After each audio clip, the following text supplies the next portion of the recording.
नमस्कार दोस्तों, मैं हूं आपकी अपनी प्राची अधिकारी। बहुत दिनों से आप सुन रहे हैं मुख्तार अंसारी ये, मुख्तार अंसारी वो। उनकी पत्नी ने सुप्रीम कोर्ट में गुहार लगाई है, जान को खतरा है। मैं कुछ बातें सोच रही थी। एक बाहुबली जो 2000 के दशक में बिल्कुल पूर्वांचल का डॉन, पूर्वी उत्तर प्रदेश में जिसके बगैर एक पत्ता नहीं हिल रहा है, जो पुलिस वालों को अपने पैरों की जूती की नोक में रख रहा है, लोग उसकी गुलामी कर रहे हैं। लेकिन वहीं जब एक अफसर शैलेंद्र सिंह ये बातचीत जो है इसकी रिकॉर्ड कर लेते हैं कि ये किसी बाबूलाल यादव से बात कर रहा था या बात कर रहा था। बाबूलाल यादव वो व्यक्ति था जो सैनिक, एक भगोड़ा सैनिक था जो लाइव मशीन गन लेके भागा था, लाइट मशीन गन लेके भागा था। और ये लाइट मशीन गन क्यों प्राप्त करना चाहता था? क्योंकि ये सन 85 से, क्योंकि कहानी यहाँ से शुरू होती है इसकी। मैं बेसिक कुछ बातें बता रही हूँ। 1985 से तकरीबन इन लोगों का जो है मोहम्मदाबाद जो है विधानसभा इनका गढ़ माना जाता था, इनका एक कब्जा जैसा था। 2002 में अफजाल अंसारी जो इसका भाई था उसको हरा कर कृष्णानंद राय जो हैं बीजेपी के, वो वहाँ से वहाँ से चुन लिए गए, वो जीत गए, चुनाव जीत गए।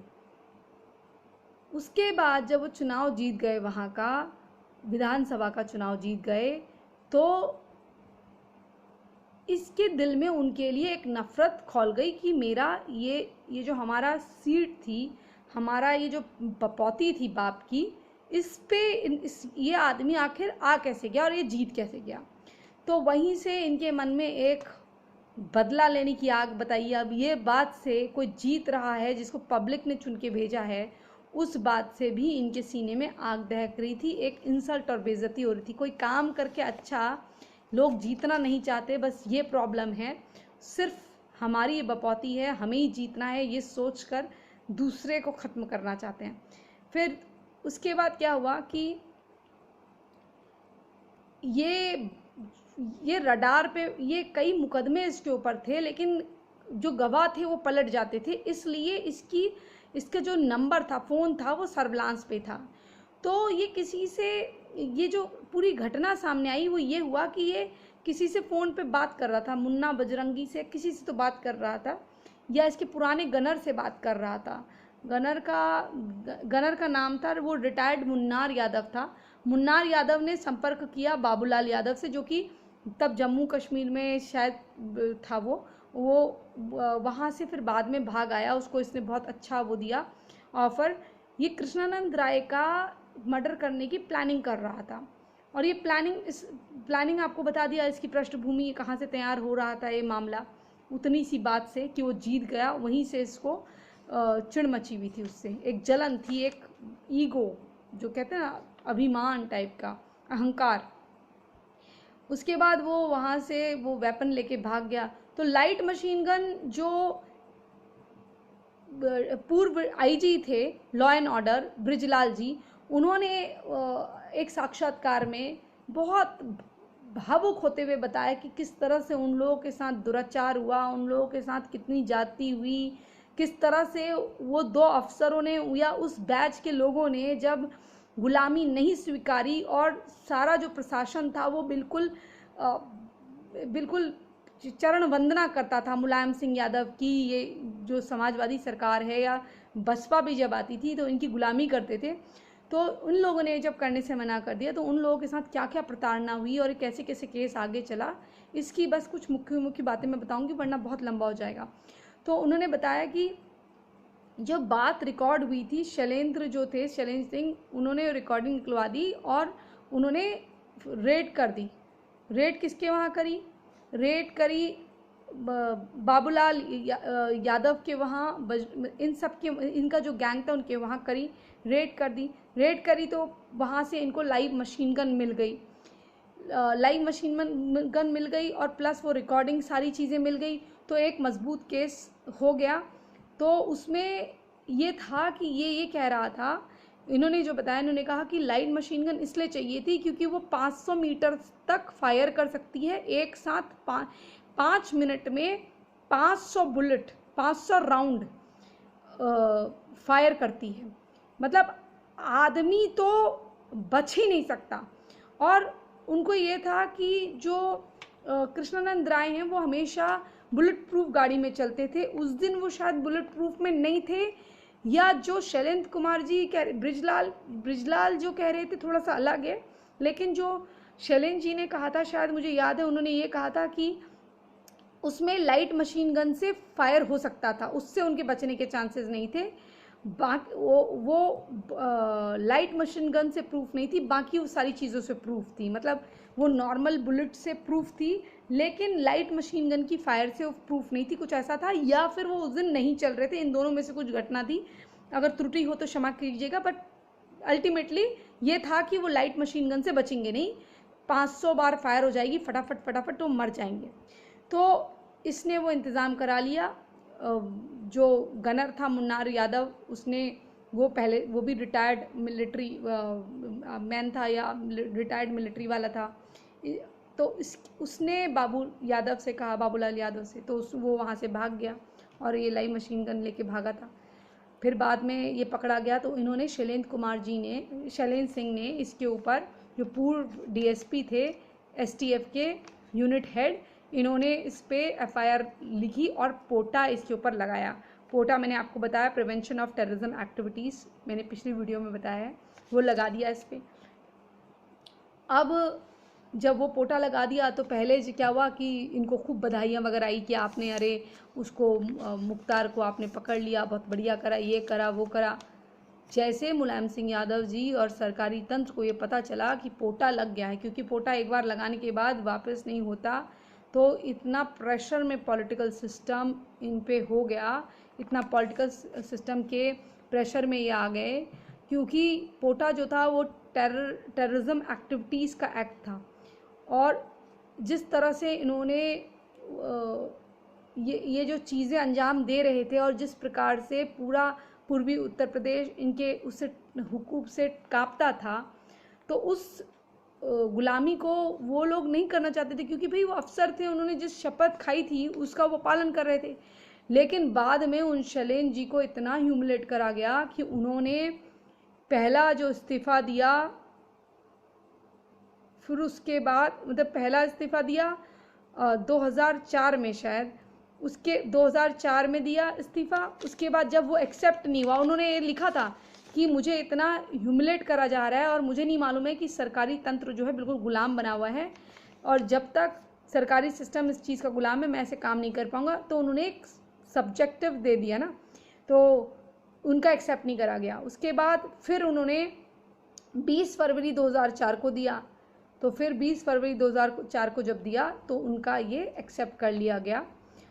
बाद में वो तो बिल्कुल ऐसा था कि सड़क पे आ गए, मतलब उनकी 30 साल की जो नौकरी थी उसमें से 10 साल की ही नौकरी उन्होंने करी थी, तब वो युवा थे। सोचिए आज भी वो इतने बुज़ुर्ग नहीं हुए हैं, ठीक ठाक हैं बुज़ुर्ग हैं, बट इतने बुज़ुर्ग नहीं हुए। अगर आज वो होते तो शायद डीआईजी वगैरह होते, बड़े रैंक में होते, कितने मेडल उन्होंने जीते होते, कितना अच्छा काम उन्होंने करा होता। हालांकि वो भी अपनी सर्विसेज दे रहे हैं कंट्री को, ये भी मैं आपको बताऊंगी। वो तो धन्य है मोदी सरकार, अन्यथा इतने अच्छे ऑफिसर्स के साथ जब ये होता है और मैं देखती हूँ, मुझे शायद मैं बहुत भावुक हो जाती हूँ अपने लोगों को इस तरह से परेशान हुआ देखकर।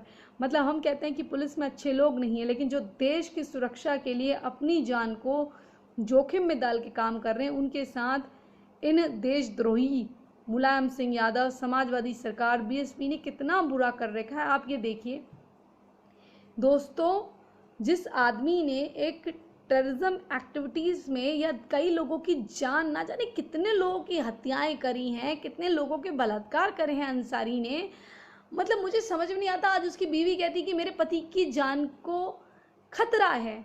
ये बताओ अफशा अंसारी, आपके पति की जान को की रक्षा की आपको इतनी सुरक्षा की इतनी पड़ी है, कभी आपने अलका राय से पूछा, श्रीमती अलका राय से पूछा कि वो इतनी जवानी में जो विधवा हो गई उनके साथ क्या बीती होगी, कैसे पाले होंगे उन्होंने बच्चे। वो दिन रात रोती थी एक जवान विधवा, आपने उसके साथ ऐसा कर दिया। कितने ना जाने कितने लोगों के सुहाग उजाड़े आपके पति ने। और एक चीज़ दोस्तों, एक शिक्षा मिलती है इस चीज़ से, ये जितने गैंगस्टर और बदमाश ये वीडियो देख रहे हैं और जितने मेरे साथी बंधु हैं, वो भी एक बात सोचिए, बुरा काम करने वाला जो जवानी में बहुत बुरा काम करता है ना, लोगों को बहुत सताता है, बहुत परेशान करता है, लोगों की जिंदगियों से खेलता है। Today you will play with the life of others when you are young, when you will be old you have to repay that। अपना बुढ़ापा मत खराब करिए। यानी कि आप जो जवानी में कुकर्म करते हैं ना, बुढ़ापा आपका उतना ही गंदा होता है। मैंने ये देखा है कि कई लोग बहुत कुकर्म करते हैं जवानी में, वो किसी की बातें नहीं सुनते, और वो चलिए ना सुने, मनमौजी हो अलग बात है, लेकिन अपने काम से वो दूसरों की जिंदगियां बर्बाद करते हैं, पर वही चीज़ उनके बुढ़ापे को खराब कर देती है। वो इसीलिए कहते ना, इज्जत से, अच्छी तरह से, मेहनत से काम करो जवानी में, ताकि तुम्हारा बुढ़ापा सुरक्षित रहे, इज्जत की रोटी खा के मरो। क्योंकि बुढ़ापे में आपको 2 प्यार के शब्द और इज्जत की सुख की रोटी चाहिए। आप जवानी में खूब गलत काम करिए, एंड में आप सड़ के मर रहे हैं। ये आज मुख्तार अंसारी के साथ हो रहा है। मैं अफशा अंसारी से कहना चाहती हूँ और अफजाल अंसारी से कहना चाहती हूँ, तुमने भी बहुत घमंड करा था। कृष्णानंद राय जी की हत्या जब तुमने करी, तुमने देखा, तुमको आज बड़ा जेल में बांदा, जेल में उनको चाय में जहर दिया गया। तुम्हारे भाई ने ये ड्रामे बचाने शुरू कर दिए हैं। पंजाब में किसी से FIR लिखवा दी, उद्योगपति से, किसी से, कि भाई इस एक्सटॉर्शन का केस है, यानी कि इसने मेरे से फिरौती मांगी है, और वहाँ वो पंजाब में चला जाता है और यहाँ ये सारे कांड हो जाते हैं बैठे बैठे, और वहाँ पर जाता है, गिरफ्तारी दे देता है, और कभी अपील नहीं करता बेल के लिए, और वहाँ पर आराम से रहता है। इससे पहले भी जब जेल में था तो आराम से वहाँ पर इसने एक मछली, जिसको मछली बहुत अच्छी लगती थी, तो मछली के लिए इसने एक तालाब खुदवा लिया था। वहाँ से ये कमरे में, इसको सारी सुविधाएं थी, इसने 2-4 कमरे जो थे वो ले रखे थे। वहाँ पर ये मछली पकड़ा करता था, मछली खाया करता था। इसके साथ DSP वहाँ का आके बैडमिंटन खेला करता था। ये सारे अधिकारी बता रहे हैं। बृजलाल जी को, इनको भी फंसाने की कोशिश करी गई, फिर कल्याण सिंह की जब सरकार आई तो इनको मुकदमों से बरी करा गया। और ये शैलेंद्र सिंह हो या ये बृजलाल जी हो, ये बृजलाल जी तो पूर्व IG हैं लॉ एंड ऑर्डर के, ये बोलते बोलते रो जाते हैं। शैलेंद्र सिंह बोलते बोलते रह जाते हैं। तो ये लोगों के साथ इतना बुरा हुआ है। जो पूर्व DSP STF रहे हैं, यूनिट हेड, जो उस फोर्स को उस समय कमांड दे रहे थे, जब रेड मारी इन्होंने, शैलेंद्र सिंह ने लाइव वेपन, मतलब जो वेपन था उसको, बुलेट मतलब लोडेड वेपन उसके वहाँ से लिया था उन्होंने, वहाँ से रेड में प्राप्त हुआ था उनको। सबके बयान दर्ज हो गए, सारी चीज़ें हो गई, सारे गवाह हो गए, लेकिन क्या हुआ, कई लोग मर गए, कई लोग एनकाउंटर में, तो खैर उनको मरना ही था। अब मेरा कहना ये है कि काहे को अफशा अंसारी को इतनी फिक्र हो रही है। इतनी जो हत्याएं करी तुम्हारे पति ने, अपने कुकर्मों की सज़ा ही, अगर उसको सज़ा मिलती है, कुकर्मों की सज़ा ही वो भुगतेगा। और याद रखो, ये योगी सरकार है, न्याय सबके साथ होगा। क्यों ये ऑफिसर्स कह रहे हैं? ये ऑफिसर्स तो तब आए हैं, तब ये पढ़ लिख कर आए हैं, तब तो इतना बीजेपी का दबदबा ही नहीं था। दबदबा तो तुम लोगों का था, BSP और समाजवादी का। आज वही माऊ सीट का प्रत्याशी था। ये माऊ सीट से विधायक भी चुना गया। ये जेलों से चुनाव लड़ता था। जेलों से चुनाव लड़ने वाले, जेलों से सरकार चलाने वाले, तुम्हारे खिलाफ मुलायम सिंह जो है, एक शब्द ना बोलने वाले, जो ये कहते थे कि शैलेंद्र सिंह से कि पोटा वापस ले लो। उन्होंने बोला भैया बयान दर्ज है, मतलब उन्होंने कई धाराएं बताई, उन्होंने कहा इसके बयान दर्ज हैं, मैं कैसे ये ले लूँ, मैं क्या, कोई भी नहीं ले सकता है। तो उनको ह्यूमिलेट करने लगे कि भाई तुमसे बस वो बहुत नाराज़ हैं साहब, तुमसे बहुत नाराज़ हैं, मतलब उनका काम करना मुश्किल कर दिया। जब वो बाद में जब वो उनकी नौकरी चली गई तो स्टूडेंट्स के लिए वो काम करने लगे, उनकी समस्या के लिए एक समाज सेवक के रूप में काम करने लगे। तो जब वो स्टूडेंट्स को लेकर 2004 में वहाँ गए ऑफिस में, डीएसपी ऑफिस में गए या कुछ, तो वहाँ पर उन्होंने कहा कि जो डीएसपी थे उस समय, उन्होंने कहा कि मैं अभी आ रहा हूँ, तुम यहीं पर रहो। तो ये लोग वहाँ बैठ गए, एक कमरे में बैठ गए। तो ये मुकदमा लिखा दिया गया एक पीएन के थ्रू, वहाँ के एक क्लर्क के थ्रू एक मुकदमा लिखा दिया गया कि भाई ये जो है यहाँ पर डीएसपी ऑफिस पे कब्जा करने आए हुए हैं। ऐसे झूठे आरोप में लगाने की उन पे कोशिश करी गई। उनको ना जाने कितने उनको मानसिक प्रताड़ना दी गई। उस आदमी को पुलिस सुरक्षा भी नहीं दी गई उतने दिनों तक। ना वो पासपोर्ट, उन पे पता नहीं क्या क्या एक्ट लगा दिए कि ना वो पासपोर्ट अप्लाई कर सकते थे, ना विदेश जा सकते थे।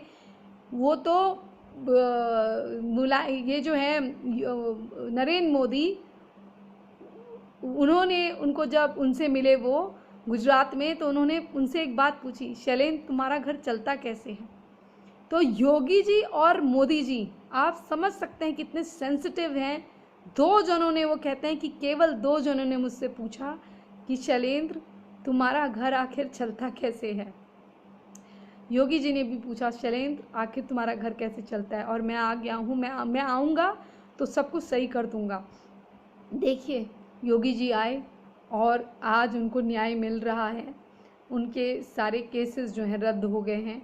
एक ईमानदार छवि का ऑफिसर, हमारे भारत में एक ईमानदार ऑफिसर होना कितनी बड़ी बात होती है। जहाँ लोग इतने करप्ट हैं, वहाँ एक ऑफिसर या दो चार ऑफिसर, एक बैच के पूरे ऑफिसर गुलामी करने से मना कर देते हैं और अपने देश की सुरक्षा के लिए कार्य कर रहे होते हैं दृढ़ निश्चय दृढ़ संकल्प से, और उनके मनोबल को गिराने के किस तरह से प्रयास होते हैं। और आज वो उसकी मुख्तार अंसारी की बीवी पूरे पीछे पीछे चल रही है, लोग उसके पीछे पीछे जा रहे हैं। अरे शर्म नहीं है तुमको? तुम जिहादियों को, तुम दूसरे का घर उजाड़ने वाले, दूसरे इतने 30-35 साल की जॉब बची थी उनकी सर की, 11 साल भी नहीं हुए थे, 10 साल भी नहीं हुए थे प्रॉपर, उनको इस्तीफ़ा देना पड़ा। वो तो नरेंद्र मोदी जी का भला हो, इन्होंने उनको बुला लिया और उनको क्या काम दिया? कृषि का काम दे दिया। नहीं तो तुम लोग तो ये भी कह दोगे, सपा वाले समाजवादी वाले और बसपा वाले ये भी कह दोगे कि भाई मुलायम उनके पीछे उनका हाथ है। अरे भैया, अच्छे ऑफिसर की मदद करना हर किसी का दायित्व है, देश के नागरिक हैं वो, क्योंकि उनकी अहमियत किसी और ने पहचानी। उनको कृषि का काम दिया गया और वहाँ पर भी उन्होंने बहुत कमाल करा, क्योंकि घर तो किसी ना किसी ने उनका चलाना था ना। उनको कोई एक आदमी जो स्वाभिमान से जीता है वो ऐसे भीख मांग के नहीं ले सकता कि उसको कुछ पैसे दे दिए जाएं, वो चाहिए। उस किस तरह से उनका परिवार जिया होगा ये सोचिए ज़रा। किस तरह से एक अच्छी खासी नौकरी चलेगी, परिवार को उम्मीदें होती हैं, फिर रिग्रेट भी होता है कि अरे यार करप्ट रहता अच्छा रहता। जैसे हमारे दिल में भी आता है जब हम रिया को देखते हैं, इतनी लोगों को देखते हैं कि यार ख़राब होने में ही अच्छा था, काहे को मैंने क्यों इतनी मूवीज़ छोड़ दी, मेरे से भी गलत चीज़ों के लिए कहा गया तो शायद मैं कर लेती तो अच्छा होता। हमसे अच्छी तो रिया है, ये इतने कर्म करके, इतने लोगों से चक्कर चला के, इतना वो उसको मार के इतने मज़े में रह रही है। तो हमारे दिल में भी कभी कभी होता है कि हमने क्या गलत ज़िंदगी जी है, क्या हमारे सिद्धांत गलत हैं। ऐसे ही अगर कोई अच्छा ऑफिसर कार्य कर रहा है, अगर कोई चरित्रवान ऑफिसर है, तो उसको अगर गलत बनाने की कि इस हमाम में सब नंगे हैं और गलत हैं तो सब गलत हो जाएं, हम गलत हैं तो तुम भी गलत हो जाओ, ऐसे लोग ही समाज को दूषित करते हैं। यही भारत के असली दुश्मन हैं, यही माओवादियों को पालते हैं, यही अपने चक्कर में सरकार को गिराने के लिए षड्यंत्र रचते हैं और इस तरह के गुंडे बदमाशों को पालते हैं, जो गली के हफ्ता उसूली गुंडे से फिर चरस गांजा बेचने वाले गुंडे बनते हैं। फिर कुछ दिनों के बाद यही किडनैपिंग और एक्सटॉर्शन के मामले करते हैं। उसके बाद ये सीधे फिर कत्लो गारत और बलात्कार और लोग लड़कियों की असमत लूटने में आते हैं। फिर ये बड़े सरकारी तंत्र में आके लोगों को डरा धमका के विधायक एमएलए बनकर लोगों को परेशान करते हैं। और अच्छे ऑफिसर जो शैलेंद्र सिंह और ब्रजलाल जी जैसे ऑफिसर्स हैं, इनको ये ह्यूमिलेट करते हैं, इनको रिज़ाइन करने पे आमदा करवा देते हैं। और कृष्णनंद राय जैसे अच्छे ईमानदार अपने प्रदेश के लिए वो काम करने वाले जो ये 85 से ना कर पाए, वो काम वो 2002 में आके कर रहे होते हैं। वहाँ क्रिकेट ग्राउंड का उद्घाटन कर रहे होते हैं, उससे आ रहे होते हैं और यहाँ इनकी घात लगा के हत्या कर दी जाती है। अब मोदी सरकार है, इसलिए इंसाफ हो रहा है और योगी जी को मैं बहुत धन्यवाद कहती हूँ कि उन्होंने बहुत अच्छा कार्य करा है। और ये हम अफशा अंसारी ऐसी औरतों को, मैं सोचती हूँ कि मैं क्या बोलूँ, ऐसी औरतों को मैं इज्जत भी नहीं कर सकती। अलका राय जी जिन्होंने भरी जवानी में, भाई हमारे वहाँ तो ना खुला लेते हैं ना तलाक होता है इस तरह से, बताइए 7 फेरे उन्होंने अपने निभाए हैं और वह एक देवता समान जो आदमी थे उनके लिए उन्होंने उनकी विधवा बन के रहना स्वीकार करा और आज भी वो उस तरह से जी रही हैं और अपने क्षेत्रवासियों के लिए अच्छा कार्य कर रही हैं, समाज सेवा कर रही हैं। लेकिन अफशा अंसारी क्या कर रही है? पति के जो काली धन है, जो लोगों को डरा धमका के कमाया हुआ पैसा है, लूट घसोट का, क्या क्वालिफिकेशन है इनकी? ये जो इतने बड़े बड़े घरों में आज इनका तोड़ दी है प्रॉपर्टी, कितने 100 करोड़ की प्रॉपर्टी, क्या कमाए, क्या काम करा उसने, देश को क्या दिया है? ये हमारे देश की तरक्की उन्नति में अफजाल अंसारी, ये मुख्तार अंसारी की परिवार की क्या योगदान है? हाँ, ये योगदान है कि जितना लूट घसोट का पैसा है वो लूटा है और सरकारी फंड का दुरुपयोग करा है, सरकारी तंत्रों का दुरुपयोग करा है। सत्ता में आके, सत्ता से पहले भी बाहुबल से अपने लोगों को अपने पैरों की जूती पर रखा है और अपना दहशत फैला के एक ऐसा गढ़ तैयार करने की कोशिश करी कि दूसरा कभी सत्य के लिए आवाज़ ना उठा पाए और अन्याय चरम पे कर जाए। लेकिन याद रखिएगा, बुरे कर्मों का बुरा नतीजा होता है और आज ये मुख्तार अंसारी इसका जीता जागता उदाहरण है। इसलिए अपनी जवानी में अच्छे कार्य करिए, अपनी जवानी का सदुपयोग करिए। अगर आज अपनी जवानी का सदुपयोग करते हैं तो कल आप मुख्तार अंसारी की तरह कुत्ते की मौत और कीड़े पड़ने वाली मौत, जेल में सड़ सड़ के मरने वाली मौत नहीं मरेंगे। ना ही आपकी पत्नियां अफशा अंसारी की तरह इधर उधर बंद गोभी की तरह इधर उधर फिरेंगी, ना ही उलझुलूल बातें करेंगी। इसको बड़ी अपने पति की चिंता है, हैं? खुला लेके जा, किसी और के साथ चले जा, तुम्हारे वहाँ तो वैसे भी चले ही जाते हैं। बड़ी पतिव्रता बन रही है, हैं? दूसरे की पत्नियों के घर उजाड़ कर, बच्चों के पापा छीन कर, कितने लोगों की आर्थिक नुकसान करा के, देश का आर्थिक नुकसान करा के तुम्हें बड़ी फिक्र है इसकी। मर जाए, वो मर जाता है तो उससे क्या होता है उसको, और ये घबराओ मत, उसका एनकाउंटर नहीं करेंगे। उस मुख्तार अंसारी का बड़ा लाव लश्कर में चलता था। अगर आज अच्छे कर्म करे होते, बुढ़ा भी होता तो लोग उसको प्यार से मिलते, लेकिन बुरे कर्म करे हैं तो कंधे झुके हुए हैं और हर किसी का दिन आता है वो उसको देख के पता चलता है। मुख्तार अंसारी को देखकर, जो पुलिस को कल गुलाम बना के रखता था। और ये एक चीज़ और, इसकी मैंने फ़ोटोज़ देखी सलमान खान के साथ मुख्तार अंसारी की, तो जहाँ पर भी गुंडे बदमाश होते हैं वहाँ पर 2-3 लोग मुझे ज़रूर दिखते हैं। या तो गुंडे माफियाओं के साथ या डॉन्स के साथ, आपको आतंकवादियों के साथ बॉलीवुड के खान्स का कनेक्शन नज़र आएगा, या फिर एंटीनो मानियो का कनेक्शन नज़र आएगा, या आजकल एक नई शिवसेना है इसका कनेक्शन नज़र आएगा। ये विपक्षी पार्टियां, माओवादी, आतंकवादी और खान, ये सब एक साथ मिला जुला गैंग है। यही एक दूसरे को फिरौती देता है, एक दूसरे को पालता है, देश के खिलाफ गतिविधियां करते हैं। और जैसे खान लोग जो हैं, कभी हमारे उत्तराखंड त्रासदी जो हुई थी, या देश में अगर कोई त्रासदी होती है उसके लिए एड नहीं देते, लेकिन अगर पाकिस्तान में कोई बाढ़ आ जाती है तो 5-5 करोड़ देते हैं। इनकी फिल्में देखने से पहले ये सोचा करो कि कौन भारत के साथ है, कौन भारत के खिलाफ है। बस आपको ये बात कहनी थी कि अब न्याय हो रहा है।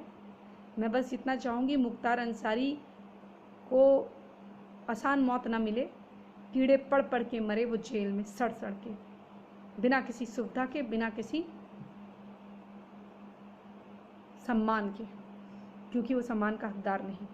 अगर कानून व्यवस्था सबके लिए एक सी है तो न्याय होना चाहिए। जय जय हिंद, जय जय भारत, वंदे मातरम।